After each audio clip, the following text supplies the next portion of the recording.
이 세상에는 호랑이는 죽어서 가죽을 남기고 사람은 죽어서 이름을 남긴다라는 말이 있습니다. 이 말은 죽은 후에도 분명히 이 삶의 흔적이 남아있게 된다라는 점을, 또 그리고 기억된다라는 점을 우리에게 환기시키면서 우리로 하여금 어떻게 살아야 하는가에 대해서 생각해 보게 하는 그런 말입니다. 예수 그리스도를 믿은 우리는 이제는 세상에 속한 사람이 아니라 하나님 나라에 속한 사람입니다. 그렇다면 이제는 세상에 이름을 남길 일이 아니라 우리는 하나님 나라에 이름을 남기는 삶을 살아야 할 줄 믿습니다. 하나님 나라에 이름을 남긴다라는 것은 다르게 표현해 보면 하나님께서 기억하신다라고 우리가 표현해 볼 수 있겠습니다. 성경에 따르면 하나님께서는 3권의 책을 갖고 계십니다. 먼저 구원받은 사람의 이름이 기록되어 있는 생명책입니다. 그렇죠? 요한계시록 20장 15절에 보면 누구든지 생명책에 기록되지 못한 자는 불못에 던지우리라 라고 이렇게 기록되어 있죠. 이 생명책이 있습니다. 또 두 번째 책은 이 세상에서 어떻게 살았는지 사람들의 행위가 모두 자세히 기록된 행위책을 하나님께서 갖고 계시다라는 것입니다. 계시록의 20장 12절에 보면 또 이렇게 나와 있습니다. 또 내가 보니 죽은 자들이 물온대소하고 그 보좌 앞에 섰는데 책들이 펴져 있고 죽은 자들이 자기 행위를 따라 책들에 기록된 대로 심판을 받으니. 자, 생명책에 기록된 자들은 이제 하나님 앞에 서지만 심판을 받는 건 아니죠. 이미 심판에서 옮겼느니라, 사망에서 생명으로 옮겼느니라 라고 말씀하셨습니다. 자, 그러나 이제 우리가 일단 예수님을 믿어서 구원을 받았는데, 여러분 늘 하시는 질문 중에 그럼 이순신 장군은 어떻게 되겠느냐, 세종대왕은 어떻게 될까요? 되게 궁금하시잖아요. 네. 자, 우리 모든 자들의 행위가 기록된 책을 하나님께서는 갖고 계십니다. 우리 사랑의 하나님께서, 긍휼의 하나님, 또 공의의 하나님께서 하나님의 공의에 합하게 하나님이 구원할 자들을 구원하신다라고 말씀하셨습니다. 자, 내가 구원할 자를 구원한다 라고 하나님께서 성경에 말씀하고 계신데, 그 말씀을 따라 어쨌든 하나님께서는 하나님의 공의를 따라 구원을 이루실 것입니다. 아멘. 네, 그래서 모든 사람들의 행위가 자세하게 기록되어 있는 행위책이 있다라는 것을 우리가 성경을 통해서 알 수 있습니다. 자, 그 다음에 세 번째 책이 있습니다. 자, 하나님께서 기억해 주시는 사람들의 이름이 적혀져 있는 기념책이 있다라는 것을 성경이 우리에게 살짝 알려주고 있습니다. 자, 말라기 3장 16절에 이렇게 되어 있습니다. 그때 여호와를 경외하는 자들이 피차에 말하매 여호와께서 분명히 들으시고 여호와를 경외하는 자와 그 이름을 존중히 여기는 생각하는 자를 위하여 여호와의 앞에 있는 기념책에 기록하셨느니라 이렇게 나와 있습니다. 자, 분명히 하나님을 더 경외하고 하나님의 뜻을 따라 하나님 나라를 위하여 또 하나님의 뜻에 합하게 내 생각으로, 내 생각에 하나님 좋은 것을 하는 게 아니라 하나님이 좋으신 하나님의 뜻을 알아서 하나님의 그 답답함을 시원케 해드리는, 하나님의 마음을 시원케 해드리는 자들의 이름은 하나님이 또 특별하게 기억하신다라는 것입니다. 우리 히브리서 기자도 강조하고 있죠. 하나님은 반드시 상 주시는 이시다. 우리가 그걸 믿어야 한다라고 이야기하고 있습니다. 자, 그러니까 여러분이 뭔가 그런데 우리 사랑의 코드라는 게 있어요. 자, 우리 가정에서도 보면 부모님과 주로 이제 아버지와 아들의 갈등 보면 이런 일들이 있죠. 아버지는 아버지 생각대로 내 생각에 좋은 대로 하면서 그게 사랑이라고 말씀하십니다. 근데 아들은 그 사랑이 사랑으로 느껴지지 않는 거예요. 아들이 생각할 때는 아버지가 나를 사랑한다면 그렇게 하시면 안 되는 것. 서로 이 사랑하는 것에 대해서 생각하는 게 다를 수 있습니다. 또 사랑받는 거에 대해서 느끼는 게 다를 수 있습니다. 자, 우리도 내 생각에 좋은 대로 하나님을 사랑하는 것도 사랑이라고 하나님께서는 긍휼히 여겨주시고 받아주시지만, 네, 우리가 하나님을 사랑하는 건 하나님이 원하시는 것을, 그렇죠? 우리 사랑은 상대방, 내가 사랑하는 사람이 원하는 것을 해주면서 우리 사랑하는 것이 마땅합니다. 네, 맛있는 반찬을, 내 입에 맛있는 반찬을 해가지고 놓으면서 우리 남편분들께서 그 입에는 별로 맛있지 않은데 우리 아내 되신 분이 내 입에 맞고 내가 좋아하는 음식을 늘 하면서, 네, 남편한테 드시라고 강요하면서, 네, 안 드시는 남편을, 네, 이렇게 내가 열심히 해주는 음식도 안 드신다고 책망하시는, 네, 그런 상태. 네, 그러면서 부부싸움 하게 되죠. 네. 자, 그럴 때 우리 사랑은 내가 먹고 싶은 거 해주면서 드시라고, 나의 사랑인데 왜 안 받아주냐고 하는 것보다는, 네, 우리 다른 상대방이 좋아하는 것을 해주면서 우리 그 사랑을 표현하고 또 그것이 사랑이다라고 우리가 서로 이야기하는 그것이 바로 사랑인 줄, 네, 우리 믿습니다.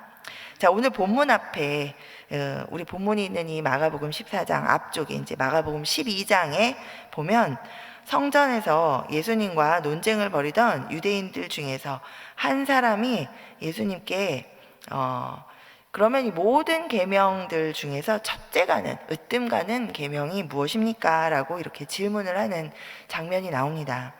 이에 대해서 예수님께서 이렇게 답하십니다.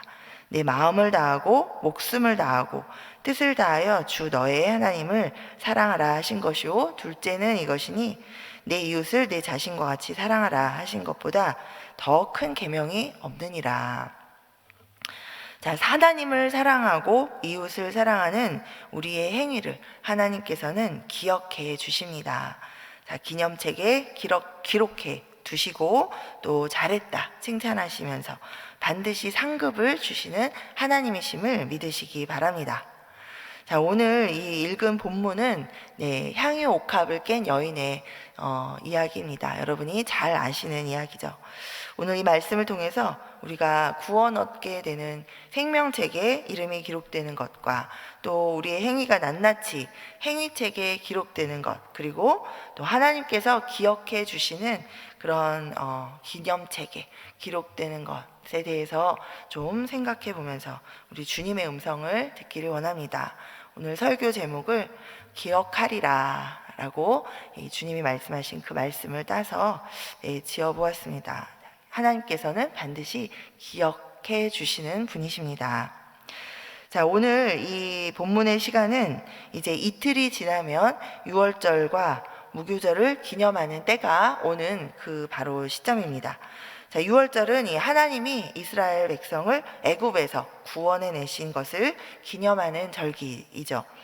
자, 어린 양의 피를 문설주에 바른 집은 죽음의 영이 넘어갔죠. 그냥 넘어가서 구원을 얻었고, 또 어린 양의 피가 문설주에 없는 집은 이제 그 집안에서 모든 첫 번째 난 자녀와 그리고 첫 번째 난 가축들이 다 구원을 얻지 못하고 죽임을 당했었습니다.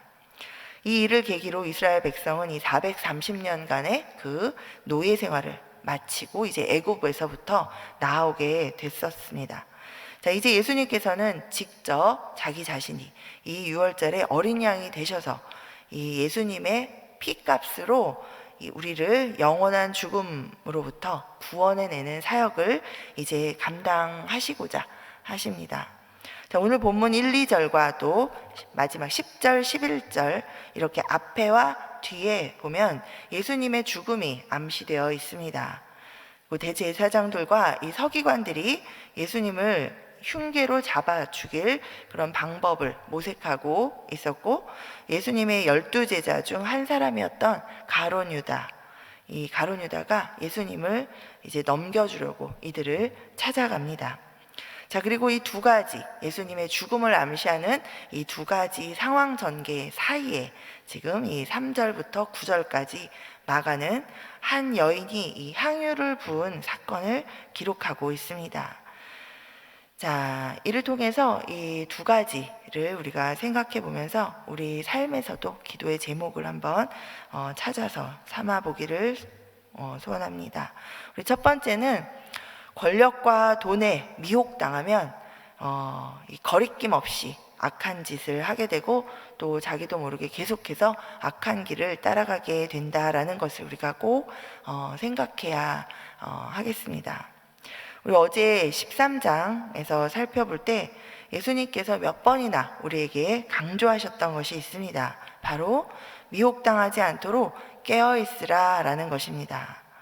권력과 돈이 우리를 미혹하는 힘은 대단합니다. 자, 뭐 세상까지 갈 필요 없이, 뭐 세상에서 너무 당연하고, 그러나 이 교회 안에서도 권력을 가지면 갑자기 사람이 변하는 모습을 우리가 종종 볼 수 있습니다. 자, 권력을 갖게 되고 또 돈을 갖게 되면 사람이 자기가 스스로 왕노릇하려고 하는 성향이 우리에게 보여집니다.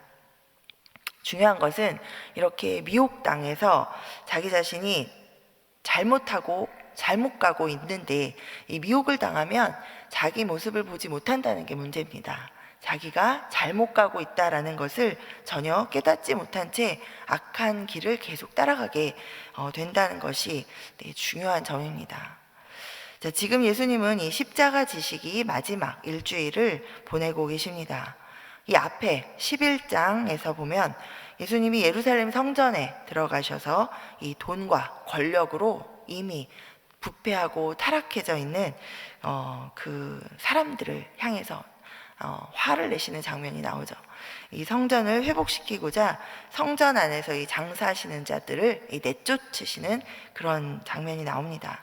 자, 이 일로 인해서 이 대제사장들과 이 서기관들이 굉장히 큰 수치심을 느끼게 되죠. 자, 왜냐하면 자신들이 타락해 있고 부패되어 있는 걸 스스로 보게 되는 계기가 사실 되었습니다. 그러나 그들은 그것을 보고 인정하고 회개의 자리로 나아가는 것이 아니라 이 느껴진 이 자존심 상하고 기분 나쁘고 이 수치심을 느낀 이것을 이제 가리기 위해서 예수님을 잡아 죽일 방도를 이제 찾게 되죠.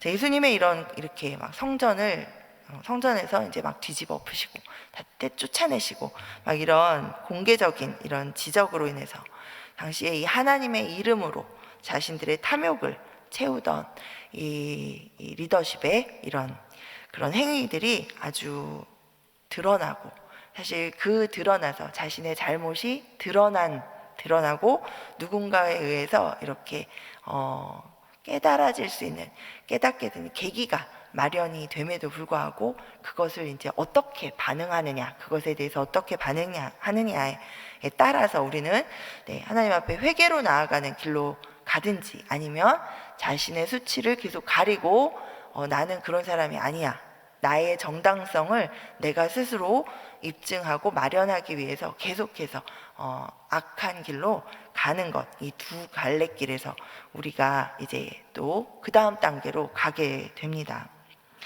자, 우리 여기 1절에 보면 그 이야기가 나오고 있죠. 이틀이 지나면 유교절과 무교절이라 대제사장들과 서기관들이 예수를 흉계로 잡아 죽일 방도를 구하며, 자, 이때 마침 또 탐욕에 미혹당한, 자기 욕심에 미혹당해져 있는 그 가롯 유다는 돈을 받고 예수님을 넘겨주기로 약속을 합니다. 뒤에 10절 11절에 이렇게 되어 있습니다. 12 중에 하나인 가롯 유다가 예수를 넘겨주려고 대제사장들에게 가매 그들이 듣고 기뻐하여 돈을 주기로 약속하니 유다가 예수를 어떻게 넘겨줄까 하고 그 기회를 찾더라. 자, 당시 가롯 유다가 이미 탐욕의 눈이 멀어 있었다, 이렇게 미혹에 넘어가 있었다라는 것을 우리는 요한복음을 통해서 더 자세히 볼 수 있습니다. 자, 오늘 본문과 동일한 사건을 기록하고 있는 요한복음 12장 보면 이 4절부터 6절까지 이렇게 요한복음에 증언되어 있습니다. 제자 중 하나로서 예수를 잡아줄 가롯 유다가 말하되 이 향유를 어찌하여 300데나리온에 팔아 가난한 자들에게 주지 아니하였느냐 하니 이렇게 말함은 가난한 자들을 생각함이 아니요 그는 도둑이라 돈꾀를 맞고 거기 넣는 것을 훔쳐가미러라.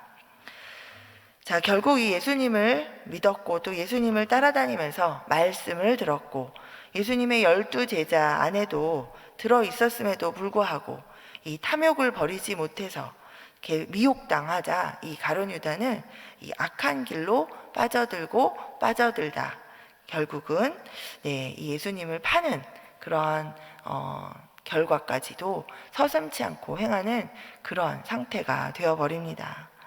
자, 우리 이런 가룟 유다의 모습이 내 모습이 되지 않도록 우리가 깨어 기도해야 되겠습니다.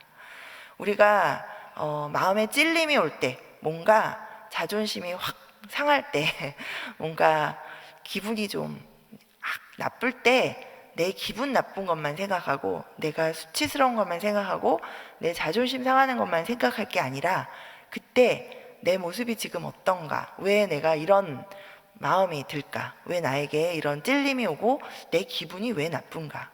내 마음의 상태가 어떻길래 이게 나를 거슬렀는가? 우리가 이런 것들을 돌아볼 때 우리가 그때 어쩌면 회개하며 나아가야 할 나의 모습을 발견할 수 있게 되는 하나님이 주신 좋은 기회라는 것을 우리가 꼭 기억해야 할 것입니다. 그때 우리가 회개하며 나아가지 않고 또 그 사건 안에서 또 발견되어지는 내 모습 가운데 또 하나님이 말씀해 주시는 그 부분을 내가 회개하며 나아가지 않고 그저 그 사건에서 내 자존심을 지키고 내 수치심을 덮으려고 내가 상대방에게서부터 또 누군가 어떤 사건으로부터 잘못을 자꾸만 찾아내려고 하다 보면 우리는 어느새 미혹당해서 잘못된 길로 빠져들 수 있다라는 걸 우리가 꼭 기억해야 할 것입니다. 자, 우리의 모든 행위가 하나님 앞에 기록되고 있음을 우리가 기억해야 하겠습니다. 우리도 권력과 돈과 또는 욕심과 또 관계 안에서 나를 지키려고 하는 어떤 그런 고집이나 또 자기 연민 이런 걸로 인해서 그런 걸로 인해서 우리가 사탄에게 미혹당하지 않도록 늘 깨어서 우리 기도해야 할 줄 믿습니다. 두 번째는 소중한 것을 하나님 나라를 위해서 내어놓으면 주님께 내어놓으면 주께서 반드시 기억해 주시고 상 주신다라는 것입니다. 자, 오늘 본문에서 한 여자가 매우 값진 향유 곧 순전한 나드 옥합을 가지고 와서 이 옥합을 깨뜨려서 예수님의 머리에 부었습니다. 자, 예수님은 이것이 자신이 죽고 난 후에 몸에 발라질 기름을 상징하는 것이라는 것을 아셨습니다. 여인이 이 여자는 그 의미를 알고 했든지 또 모르고 했든지 간에 이 여인은 자기에게 가장 소중하고 가장 귀한 것을 예수님께 내어놓았습니다. 자, 당시에 이 노동자 1년 임금인 이 300데나리온 값어치보다 더 나가는 그런 이 비싼 향유를 깨뜨려서 예수님 머리에 이렇게 붓는 이 여자에게 주변에 있던 어떤 사람들은 막 성질을 내면서 화를 냈습니다. 여기 5절에서 그 여자를 책망한지라라고 이렇게 표현하고 있는데요. 여기서 이 책망하다라는 이 원어 단어를 살펴보면 이것은 단순히 그냥 꾸짖는 정도가 아니라 막 화가 나서 통제되지 않을 정도로 극한 분노의 감정을 막 드러내면서 심하게 막 뭐라고 비난하는 그런 꾸짖는 그런 정도를 이야기합니다. 자, 차라리 그걸 팔아서 가난한 사람들이 이렇게 많은데 가난한 사람들을 주지 왜 그걸 예수 한 사람 머리에 부어서 이 낭비를 하는가 하는 그런 마음이 있고 또 그래서 이 안에서부터 올라오는 이 비판과 화를 이제 막 내고 있는 그런 상황입니다. 자, 그때 예수님께서 그들을 향해서 이 여자의 행동은 내 장례를 준비한 것이다 라고 아예 이렇게 딱 선언을 해주십니다. 그리고 복음이 전파되는 곳 어디서든지 이 여자의 행한 일도 전해지고 기억될 것이다 이렇게 말씀하십니다. 우리에게 가장 소중한 것을 하나님께 이 하나님 나라를 위해서 내어놓으려고 하면 주변에서 말리는 일들이 있습니다. 때로는 그런 일로 인해서 비난을 받기도 합니다. 예전에 제가 이런 경우를 봤습니다. 어떤 청년들이 이제 다니던 학교를 그만두고 또 다니던 직장을 그만두고 이제 자신의 그 청년의 때 가장 귀한, 자기가 생각하기에 자기 인생 중에 가장 귀한 이 청년의 때를 하나님의 나라를 위해서 내가 복음을 전하면서 좀 하나님께 드려야 되겠다, 이런 결단을 하고 이제 1년, 2년 이렇게 선교를 나가기로 이제 결심을 하는 것을 보았습니다. 자, 그런데 그렇게 하자 불신자들이 얘기를 하는 게 아니라 교회 안에서 어른들이 또 지도할 만한 자리에 있는 그런 분들이 이 청년을 말리는데 그냥 말리는 게 아니라 비난하면서 말리는 것을 제가 보았습니다. 공부하면서 직장 다니면서 하나님께 영광 돌리면 되지, 도망가는 거 아니냐, 핑계지, 무슨 학교를 관두고 무슨 직장을 관두고 그렇게 선교하러 가냐, 이렇게 말립니다. 또 이렇게 또 얘기하시는 분이 있더라고요. 제 앞가림도 못하면서 무슨 선교냐, 네 앞가림이나 제대로 해라. 그러면 이렇게 야단을 치고 이렇게 좀 비아냥 거리면서 이제 뭐라고 해서 이 청년들이 굉장히 마음에 좀 상처를 받았던 이야기를 제가 들은 일이 있습니다. 자, 이런 경우가 우리 향유 옥합을 깨어서 예수님 머리에 붓는 이 여자를 향해서 책망하는 이 사람들의 모습과 같습니다. 우리는 지금 생각하면 예수님을 잘 알고 있고 또 뭐 향유 옥합 아무리 비싼 것도 깨서 예수님이라면 부어드릴 만하지, 우리는 지금 이렇게 생각하는데요. 과연 우리 이 삶에서 우리는 지금 정말로 우리의 가장 소중한 것을 깨어서 예수님 앞에 드리고 있는지 한번 깊이 생각해 보아야 합니다. 또 우리 옆에 있는 누군가가 예수님 앞에 이렇게 귀한 것을 깨어서 드릴 때 내가 그것을 내가 이제 귀하게 여기는지, 내가 옆에서 그것을 보면서 나도 정말 저렇게 귀한 것을 하나님 앞에 드려야 되겠다라고 생각을 하는지, 아니면 내 안에 수치심을 느끼면서 그 사람의 행동을 비난하고 더 합리적이고 세상에서 생각하기에 더 나은 어떤 이유들을 우리가 생각해내면서 그 일들을 가로막고 서 있는 그런 입장에 서 있는지 우리가 우리 자신을 돌아봐야 할 줄 압니다. 자, 우리는 소중한 것을 정말 아낌없이 하나님 앞에 내어드리는 그런 삶을 살고 있는지, 아니면 내 인생, 내 물질, 또 나를 위해서 다 쓰고 좀 찜찜하니까 그 중에 생각날 때 좀 떼어서 그거를 주님께 이렇게 드리는 그런 인생을 살고 있는지 우리가 돌아봐야 하겠습니다. 또 혹시 소중한 걸 내어드리는 그런 사람을 말리고 책망하고 내가 지금 그러고 있지는 않은지 우리 한번 우리 자신을 돌아봐야 될 줄 믿습니다. 우리 주께서는 주를 경외하는 자를, 또 주를 존중히 여기는 자, 하나님의 일을 귀하게 여기고 존중히 여기는 자를, 그리고 그 일을 위해서 소중한 것을 내어드리고 작은 일이라도 애쓰고 힘쓰는 자들의 그 마음과 행위를 꼭 기억해 주십니다. 그리고 반드시 상 주시는 이심을 여러분 기억하시기 바랍니다.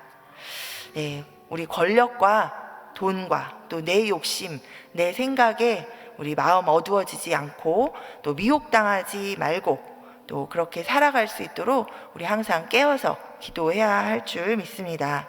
그리고 내게 소중한 시간, 또 내게 소중한 물질, 내게 소중한 그 어떤 것을 주님께 내어드리는 삶을 우리 모두가 살아가기를 간절히 소망합니다. 우리 주께 내어드리는 그 마음과 중심, 그리고 그 행위를 하나님께서 기념책에 반드시 기록해 주시고 우리 잘했다 칭찬해 주시고 여러분의 삶 가운데 하나님께서 큰 은혜로 되갚아 주시는 그런 하나님이심을 우리가 믿습니다. 아멘, 아멘.